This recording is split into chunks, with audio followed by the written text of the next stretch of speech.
Hello, darling one, and welcome to my channel.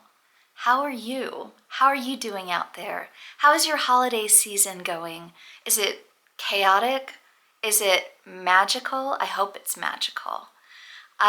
Mine has been pretty wild, I've got to tell you. So I actually had a lot of plans I had video plans for November and December, some crafts and things like that. But sometimes life happens, and that's what happened to me. So actually on the day that I was gonna start filming my November video, I was actually packing for a extended trip. So my beloved sister in Massachusetts just recently had surgery, and she was needing a little help. So I got in my car and I drove halfway across country to spend some time with her and to try to help out a little bit. So I'd like to talk to you about my journey home, because on the way home, I got to do something that was kind of a big deal, like a really big deal, at least to me. And if I hadn't been driving across country, this never would have happened. And I'm so glad that it did. So as you all know, the internet is kind of, like a weird little place where, you'll meet somebody online and you'll be friends, like actual friends, for years and years and years, and maybe never even meet. Well, I got the opportunity to meet this friend, and it's another artist that I met many years ago. I'd say probably about 13 years ago, and we bonded over our appreciation of each other's work. Before I started my journey, I reached out to her because I knew that I was going to be passing by that area, and I asked her if she would be open to letting me crash at her place for a few days. And that way we could like really spend some time together and get to know each other.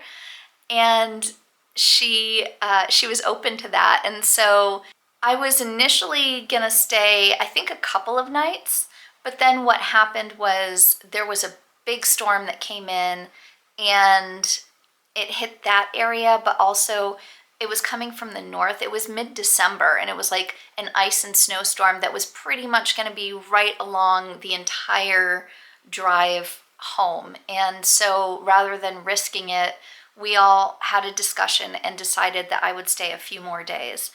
And I am so glad that I did, because we made some art together, and I'm going to show this to you. But first, I want to tell you who this artist is, and I want to show you some of the pieces that I have by her.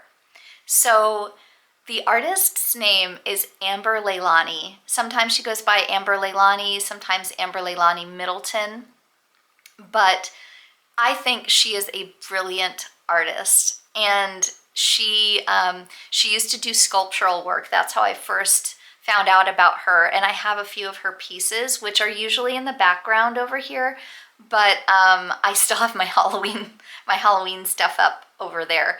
And I had moved this stuff into, I had moved her work into the living room area to be on display out there.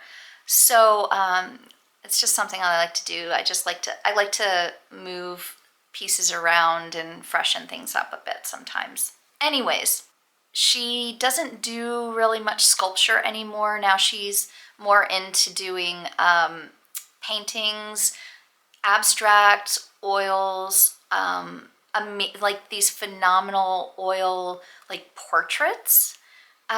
Anyways, let me show you her sculptures. Okay, so the first sculpture that I'm going to show you is this one right here.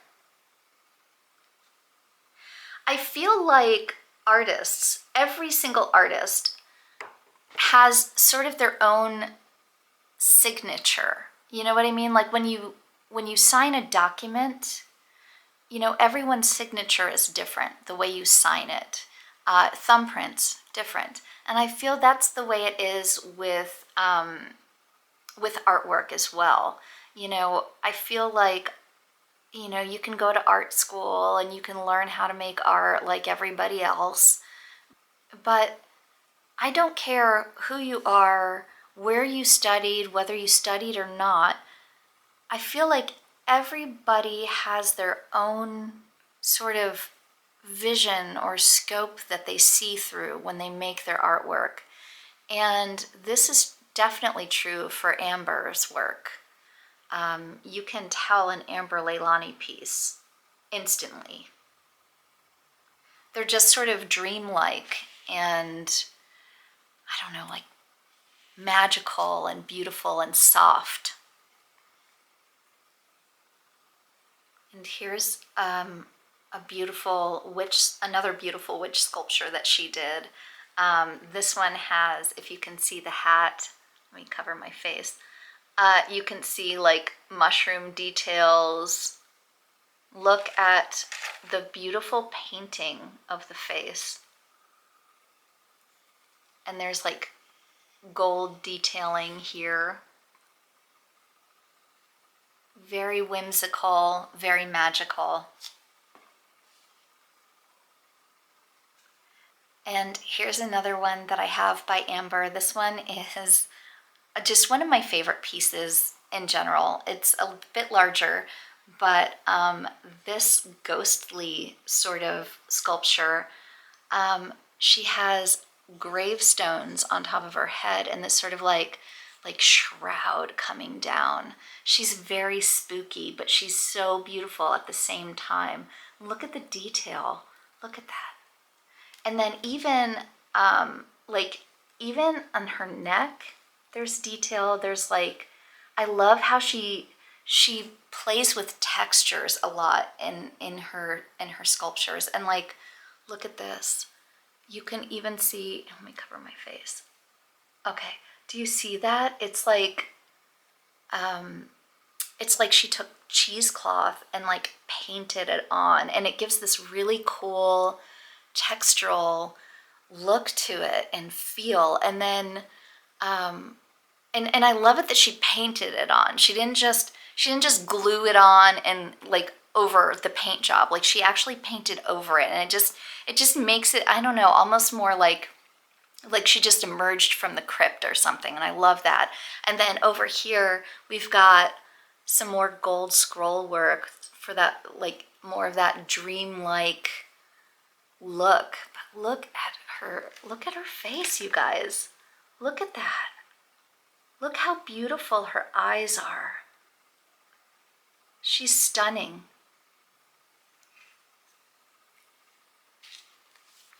Okay, the final sculpture that I'm going to show you that I have by Amber Leilani is this beautiful, and I think there might be a little like cat hair, but I have it in my art studio.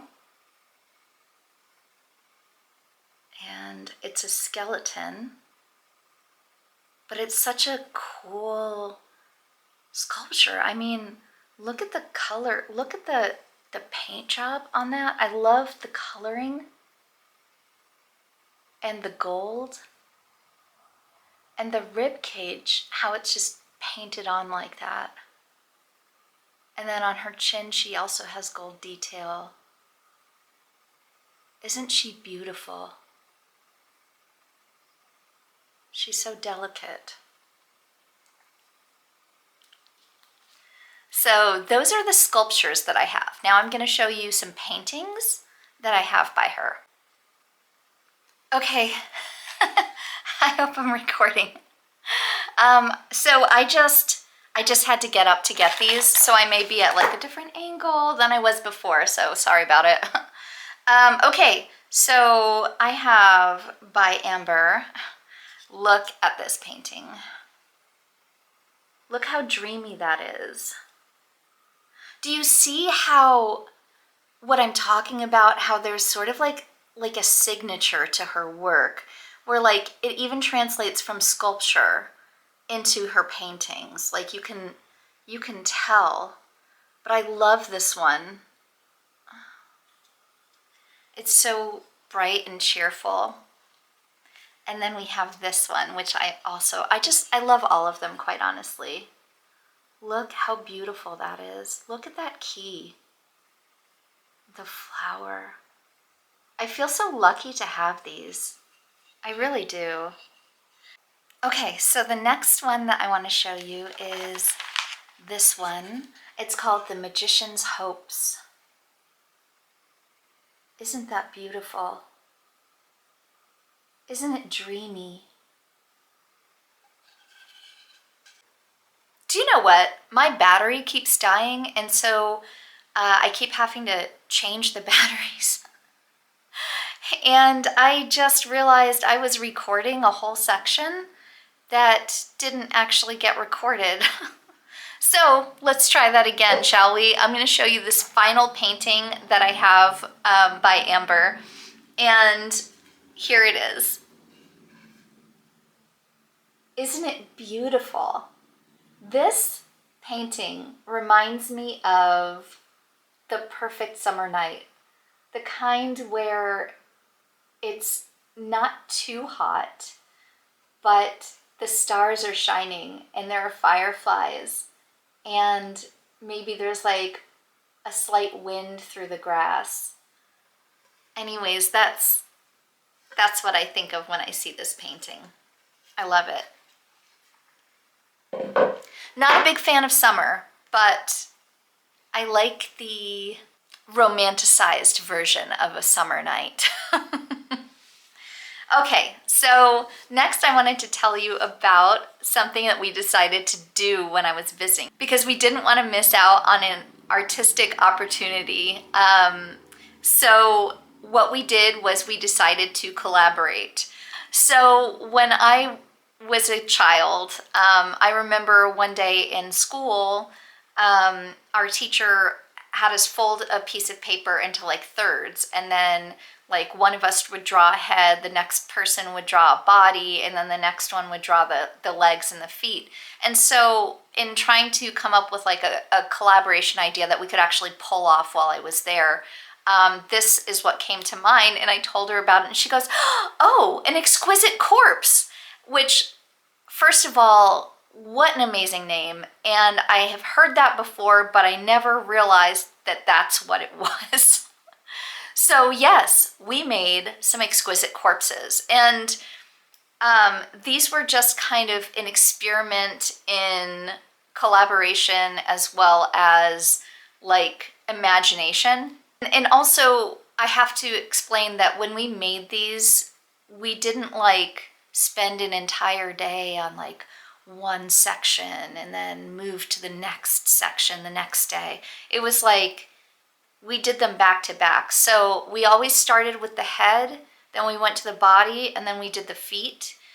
And I gotta tell you, by the time we got to the feet, we were really both just like phoning it in on these.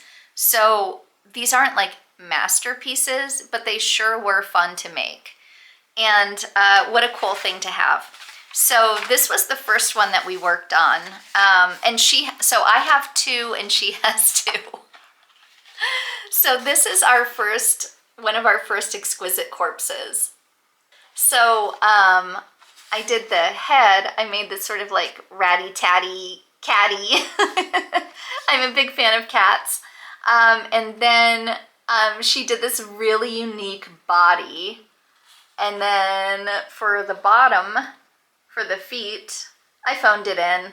I didn't want to do feet. So there you have it. The other one that I have that I brought home, we actually decided to do themes for each section.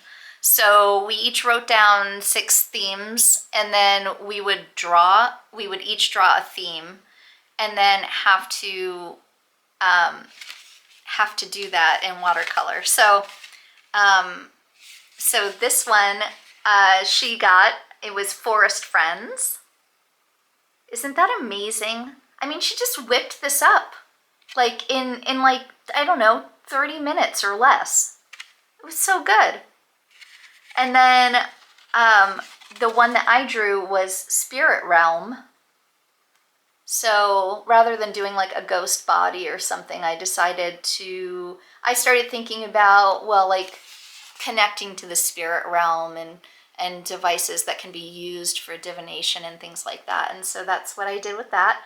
And then and then she got the final one. Hers was flower power. And so we've got this kind of mushroom guy with the Ouija board coming out of a flower. So those are our exquisite corpses. And now I want to show you something that I got when I was there. So we went to the most amazing consignment shop. And you may not know this about me, but I am a huge fan of leopard print. I love it. So she disappears into the back, and then like she comes out and she's holding up this jacket with this huge grin on her face. And she found me this amazing jacket, and I am going to show it to you right now because I love it so much. I have to share it. This is the jacket that she found for me. Look at the texture. It's faux fur, obviously, but I've wanted one of these for so long, and I already dressed it up a little bit with some Toxic Tunes pins, of course. That's Uncle Piggers himself. And now I will model it for you.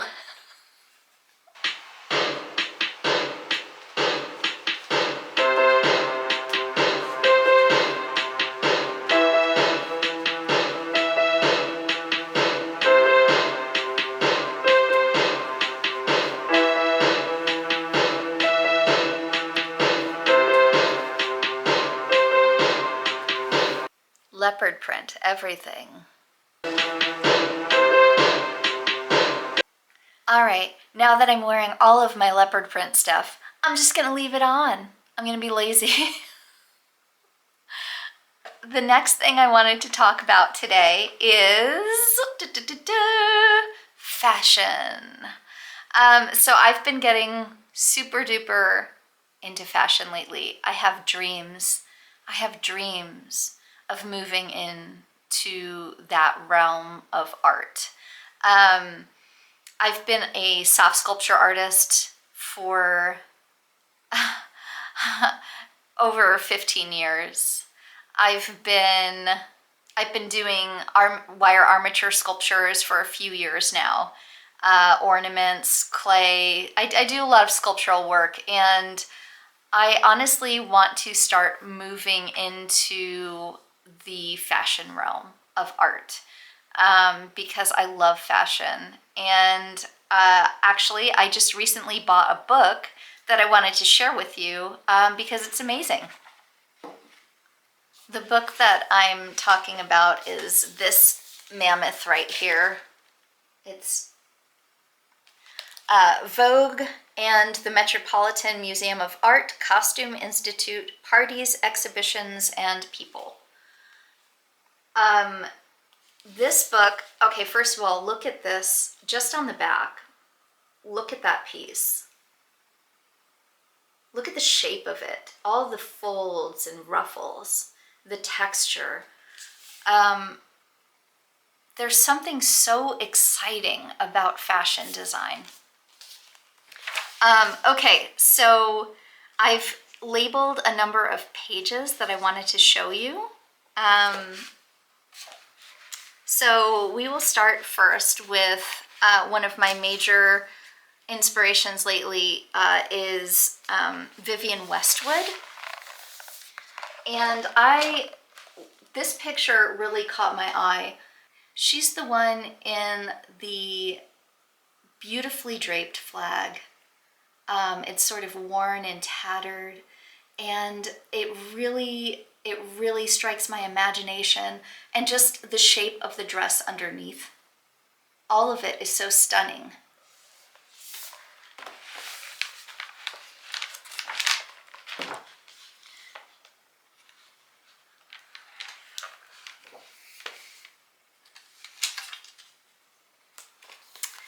This other photo that I wanted to show you is Alexander McQueen. And it's this one right here. Look at the silhouette and how the dress sort of like cascades down. I love everything about this photo. I love everything about this piece. I love the sort of antlered veil that she wears on her head and how it accentuates the sort of like narrowing of the body of the dress.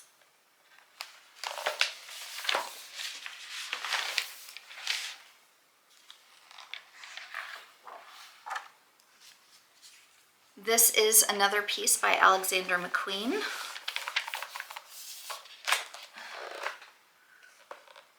This incredible cloak. Look at the shape of it. The volume. The finish of the fabric. It's so striking. My only problem with this book is that when they show a full collection of photographs of the fully curated exhibition, they're too small. I want to see them all full-sized. So this is Alexander McQueen's work, but look at this amazing black Victorian sort of dress. Look at the folds and the texture of that. It's so inspiring. Something else that I was super excited to see in this book was the collection of Charles James.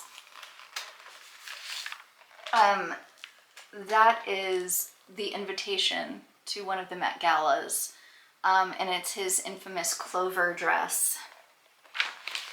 His work was this whole other level of artistry in construction and shape. This is a collection of some of his dresses. I don't know if you can see them all. Beautiful, beautiful shapes. Beautiful gathers and drapes. And the final picture that I want to show you, and this, honestly, this picture makes the whole book for me, and I love it so much because, like, okay, so this is a photo from from one of the Met Galas. This is Florence Welch and Colin Firth. And that's Stella McCartney, but really I'm just interested in Florence Welch and and Colin Firth. Wow. So that sculpture that I made of Uncle Piggers from Toxic Tunes, if you have seen a couple of my previous episodes, I went ahead and I mailed it to him, and turns out he loves it. And so he sent me a surprise box in the mail. I'm not going to show you everything that was in it, but I'm going to show you some of the highlights that were in the box. So one of the things he sent me was this amazing Toxic Tunes mask. It's the mummy mask. And I'm struggling with whether I should open it or not. Like, should I just display it as is, or should I take it out and like wear it around the house?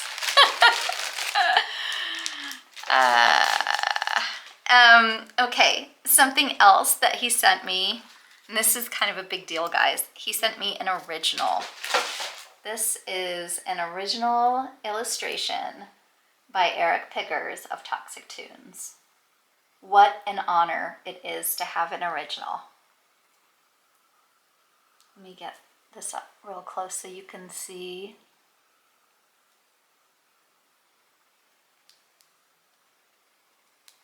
How cool is that? All right, and I already showed you the pins that I put on my new leopard print jacket, which I love those pins. One is a Vampira and the other one obviously is Uncle Piggers himself.